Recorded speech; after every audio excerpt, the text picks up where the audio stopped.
standard mudguard system. Secondary step, as you see, you've got low level marker lights and high level marker lights. Your standard radio lighting, and then your two stands either side. They will raise and lower. Side, then you've just a standard door. There is no requirement for this door to be opened at all. It is in fact a blank, which I will show you.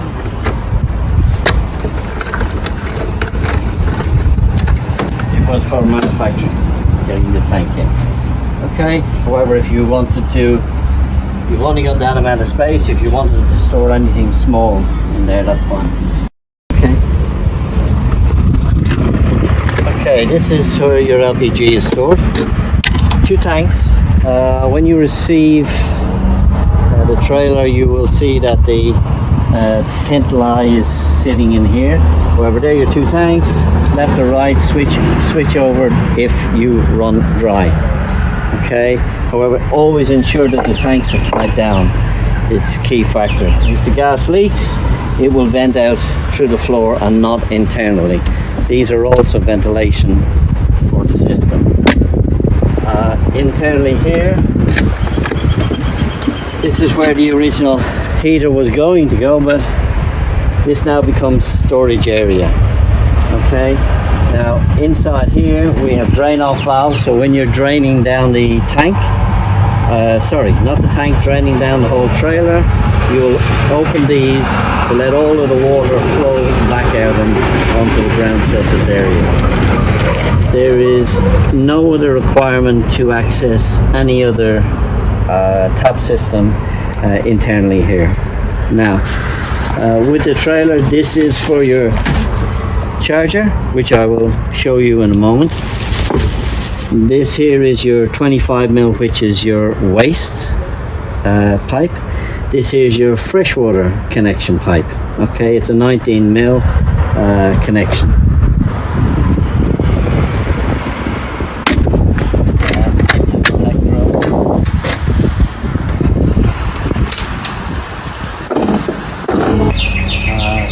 So for easy access into the technical room, you'll need to step up.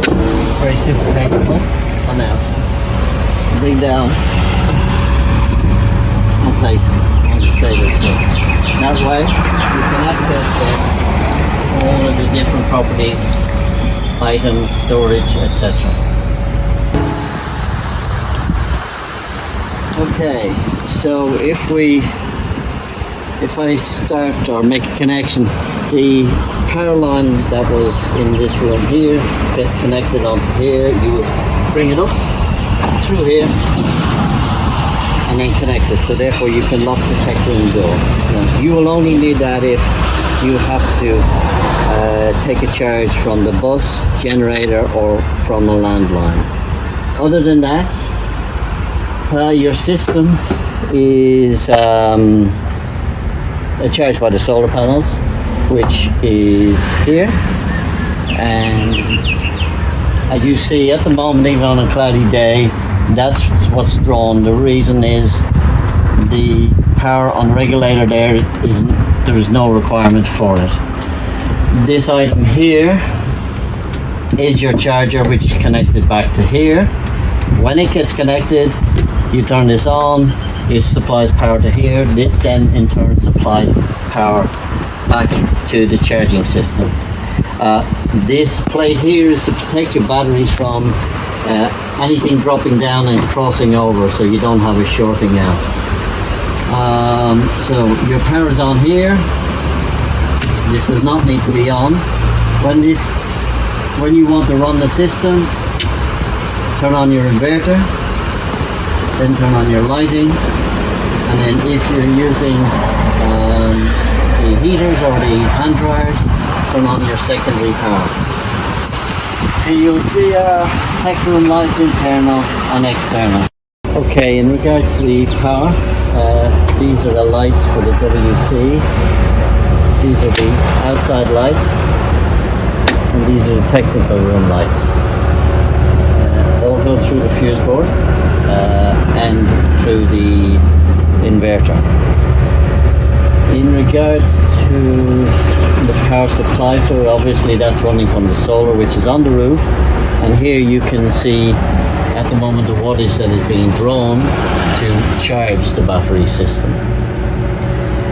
Your green light here is for the tanks, and it tells you, it's an indicator that the tanks are empty or near empty. When that goes red, you will more than likely see a red tank level up top, but also through the sight glasses you will see that your tanks are full. I will explain how to empty out in a moment.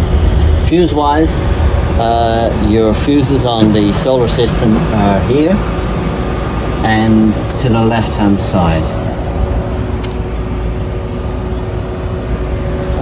The green lights on the outside I will explain to you in a moment. Your batteries for 100 amp hour, they are vented back down through the floor, or if there is an overflow it will go back out to ground. Okay, water inlet. Sorry, one more item. This is the JETS system which controls the vacuum. It is all self-managed, so you don't really need to touch anything on that. If you are powering down, just turn everything off, then your generator, and then your switches. And if you are using the next day, retain your charging system, or if you're leaving for a while, turn off. If the batteries and the trailers are being left for a while, as in storage, it's advisable to charge them every so often or top up using the charger system to make sure that the batteries are kept in good working condition. As I said, when you want to start up the system initially, turn your power on, that will start to get power in from the solar. Then put your inverter on first, then put your light switch, and then your heat and override system. Okay, so let's turn on everything and show you the other system here, which is your water system. Fresh water in, it's regulated, so no matter where you get your water from, it'll control it down to a 500 MPa. This is to open and close, so upright, let your water flow in. It's going to be filtered, and it will then supply all your lines. There is no internal tank on this system. It goes straight to the taps. So this is going cold. Cold will also go straight to your gas, which is at the front. Once the power is on, the gas heater will heat that water, sending it back through to the hot water line. Okay. Now, in regards to your waste, there will be directions here and another one going here to show you how the system works. Okay. However, I'll run through it now with you. It's controlled by a vacuumerator here, which creates a vacuum pressure on the line, on the toilets, and on the shower waste. Okay, so that's vacuum back into here. In regards to normal use, this tap will be closed, this tap will be closed, this central tap, number 2, will be open. So your waste will be vacuumed straight into the pump and then straight out through this line here, which goes into the black waste tank. That will run consistently until it's full. However, if you want to connect it to land waste, i.e. to a sewer, etc., you have a 25 ml waste outlet which connects to this, and again back through your openings here. The end of that yellow pipe goes into a sewer line, and what you would do then is you will close number 2 and open number 1. So what happens then is the flow will be from the toilets back through and then back out.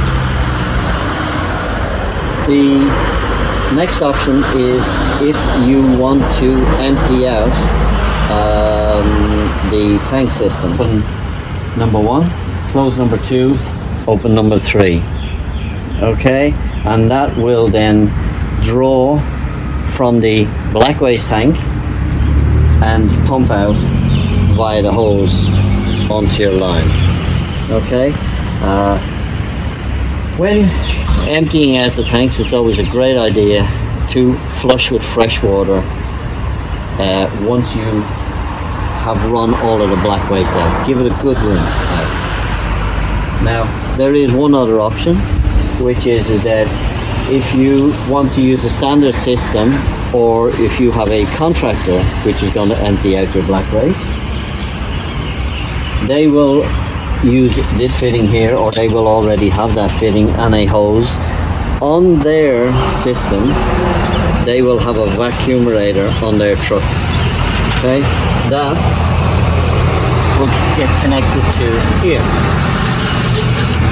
Okay, now all you will have to do is direct them, tell them where that connection is, and then the second is tap number 4, which is this item here. That gets opened and your tank will be vacuumed via his truck. Okay, that sound in the background that you're hearing is the inverter, which is just running to keep itself cool. It is standard and it is normal. At the moment we have all the lighting system on this running. In regards to taps or enclosures, there is no other taps here. Just the essential thing is to drain the freshwater lines before traveling, including opening up all the taps, etc., so therefore your hot water is well drained, and to ensure that any black waste lines, i.e. here, here and here, are completely closed for hygiene. Other than that, everything else has to be just tied down.